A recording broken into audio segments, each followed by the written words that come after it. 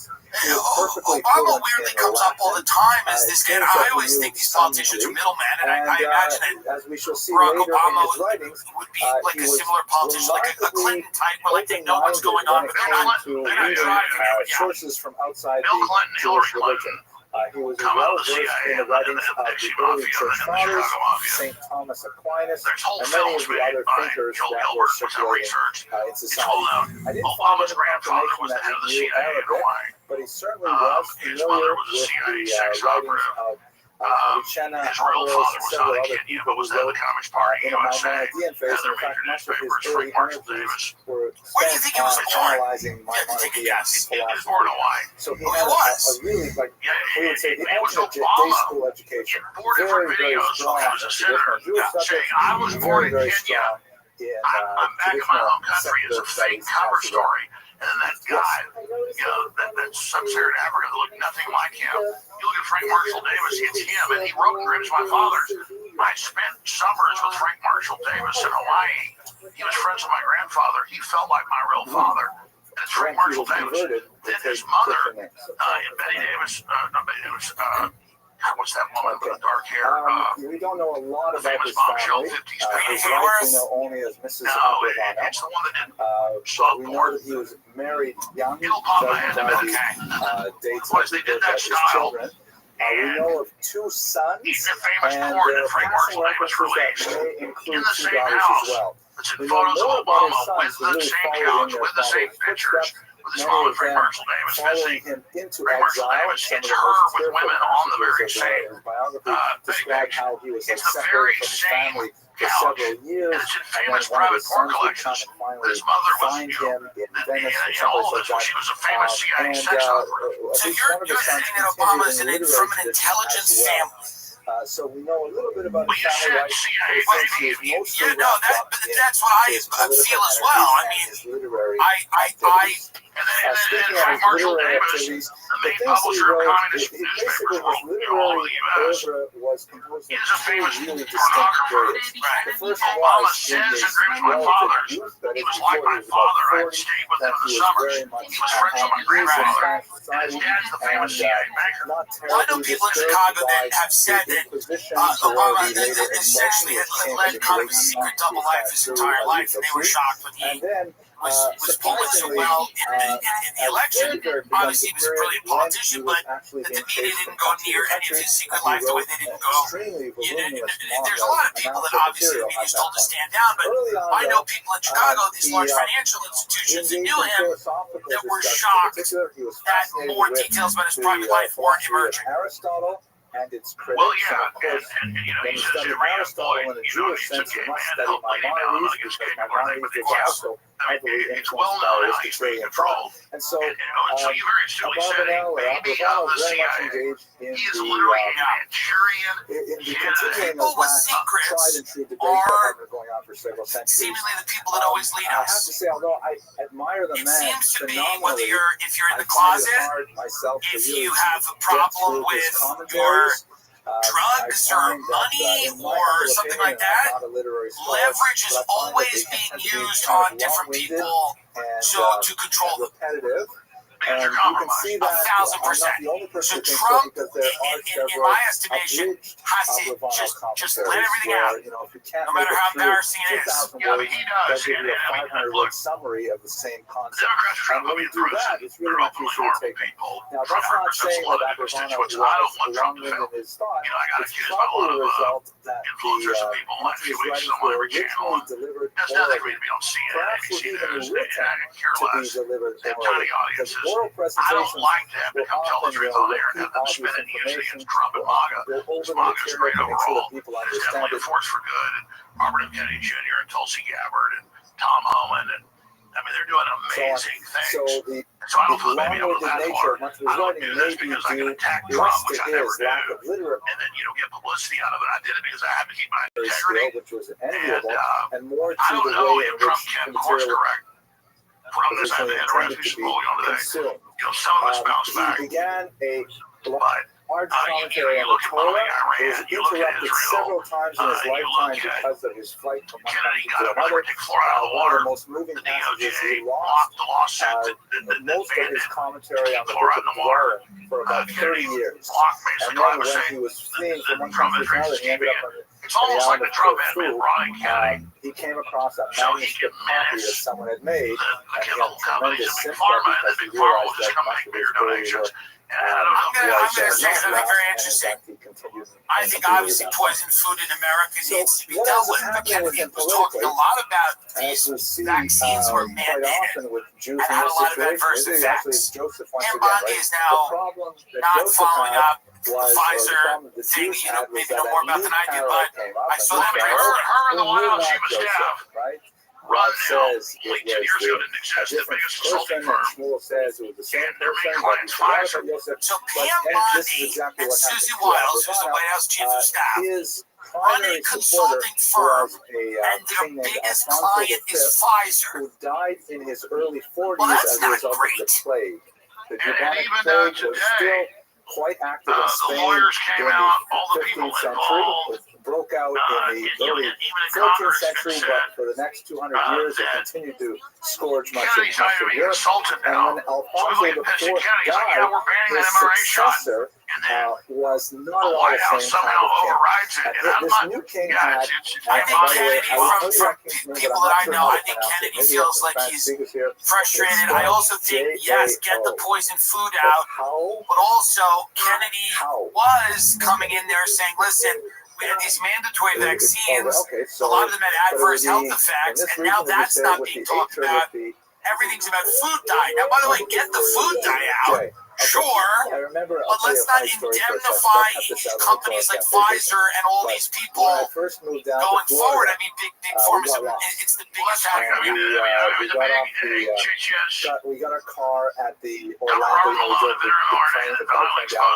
We drove down. And we were supposed to drive down the turnpike to Golden Glades, but we kept going all the way down south off I-95 and we were on US 1. Or finally we said, we probably passed it. Let's It's a stop at a big, gas giant station operation. in that direction. Susie Wiles Of gave him course, the being male did not want organizational to skills that have Trump needed to I win. figured we'd hit the ocean and then we'd So it's turn the around. devil you I need, said, the no, devil we you have don't to need. figure it out. But So I who went was she into that she was the headed gas for his last station, election? and there's a Hispanic Where woman does she there. live part of the year? She works for Benjamin Netanyahu. Got on. This is, I think, before cell phones, or at least we didn't have a cell She phone. And I got works on for Netanyahu. the payphone, She and I was the called our real campaign estate manager. agent to Interesting. get I did not directions. know that. And he said to me, well, where are you now? And I said, well, I That don't keeps know. coming up. And I asked the woman behind the counter, I said, what street is Well, this? yeah, And she says to yeah, me, I'm not anti-Israel. No, Listen, we don't even have to keep saying that. We're not What? anti-Israel. Yeah, I have responsibility. You do. Like a jack in the box to Netanyahu. Jack in the box to Netanyahu. Remember Netanyahu back there? But Shit. anyways, we I found want out. Israel to be the headquarters of human testing. We don't know this is going to do. We offer the Israeli people and to make guinea things pigs to be worse, tested on. Abu Violates was the Nuremberg Code. associated I'm not with a noble anti-Israel. house called the I'm House saying, of of course, and Netanyahu these says were Israel's a guinea supposed to pig. rivals And I think Netanyahu's a of the villain. new king. I have great friends in Israel and in America that are Jewish people that are religious. Some aren't, and a lot of them think what's going on in Gaza is atrocious. And then Netanyahu's a criminal and should stand trial. But